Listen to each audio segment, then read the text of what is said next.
Lend me your ears and I'll sing you a song. Eh oui, qu'est-ce qu'on ferait sans l'aide de ses amis? Bon, il y a une vieille chanson, Brigitte, bonjour. Bonjour. Une vieille chanson qui disait avoir un bon copain, c'est ce qu'il y a de meilleur au monde. Parce qu'il paraît qu'avoir des amis et des copains, bah, ce serait bon pour la santé. Et ça, c'est une étude qui le démontre. Exactement. Et cette étude nous enseigne, enfin elle affirme en tous les cas, qu'avoir des amis, déjà, ça a principalement un effet sur les douleurs physiques. Cela permet d'atténuer les douleurs physiques. Ça a aussi un impact sur les artères, ça réduit la calcification des artères, donc cela diminue le risque de maladies cardiovasculaires. Et enfin, cette étude nous dit que le fait d'avoir des amis, d'être en compagnie, en bonne compagnie, eh bien, cela protège aussi de certaines infections comme un rhume ou une infection urinaire. Et tout ceci est affirmé par 2 psychologues de l'université d'Harvard qui ont mené cette étude sur une centaine d'étudiants. Alors, qu'est-ce qu'ils leur ont fait faire? Eh bien, ils ont demandé à ces étudiants, qui étaient tous en bonne forme physique, ils leur ont demandé de s'adosser au mur en pliant les genoux à 90 degrés. Je ne sais pas si vous avez déjà fait ce style d'exercice. C'est un exercice assez compliqué. Hein, oui, dans les cours de gymnastique à l'école. En tous les cas, cette position, elle est très douloureuse rapidement. Et ils se sont aperçus que les étudiants qui avaient des amis, qui étaient bien entourés, eh bien, supportaient beaucoup plus facilement cette douleur que les étudiants qui étaient seuls, solitaires, et qui, eux, ressentaient ces douleurs musculaires de façon beaucoup plus rapide et de façon beaucoup plus douloureuse. Et donc, alors ça peut paraître étonnant, mais en même temps, cette étude confirme une étude qui avait été faite précédemment et qui montrait que le fait d'avoir des amis était aussi très positif pour la santé. D'ailleurs, les chercheurs concluent en disant, mais oui, avoir des amis, c'est bon pour la santé globalement. Et donc, cette étude antérieure montrait que finalement, le fait d'avoir des amis augmentait la santé de façon générale. D'abord, il y avait une majoration de l'espérance de vie de façon significative. Et puis, on montrait que ne pas avoir d'amis, finalement, ça équivalait à fumer 15 cigarettes par jour, que c'était finalement pire que l'obésité. Voilà, toute une série de... L'isolement est néfaste pour la santé. Avoir des amis, c'est bon pour la santé. Mais alors, comment expliquer ce phénomène? Qu'est-ce qui se passe pour qu'on ait autant de bienfaits si on possède un beau cercle amical? Eh bien, vous allez le voir, hein, c'est notre cerveau qui va réagir de façon extraordinaire au fait d'être entouré d'amis.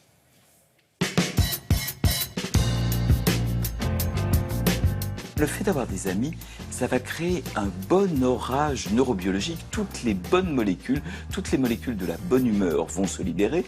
L'ocytocine, qui est l'hormone de l'attachement et qui se déclenche quand on rencontre des personnes. La sérotonine, qui est l'hormone de la bonne humeur.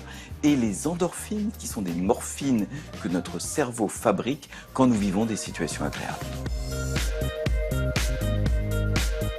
Quand on a des amis, le stress diminue et les conséquences de cette diminution du stress se traduisent au niveau du corps avec une diminution de la tension artérielle, une diminution de la glycémie qui n'augmente plus sous l'effet de l'adrénaline.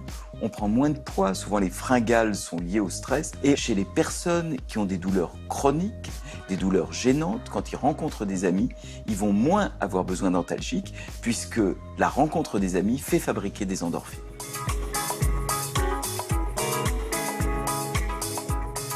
Se demande toujours comment bien vieillir. Un des secrets, c'est probablement de vieillir avec des amis. Ces amis vont réveiller des parties de notre cerveau qui resteraient endormies si on restait tout seul. Ils ne sont pas d'accord avec nous, ils nous surprennent, ils discutent. Ils nous font faire de l'exercice physique aussi. Quand on a des amis, on bouge davantage. Tout cela va déclencher un facteur qui est le facteur de croissance neuronale, qui est un facteur de rajeunissement et de développement des neurones.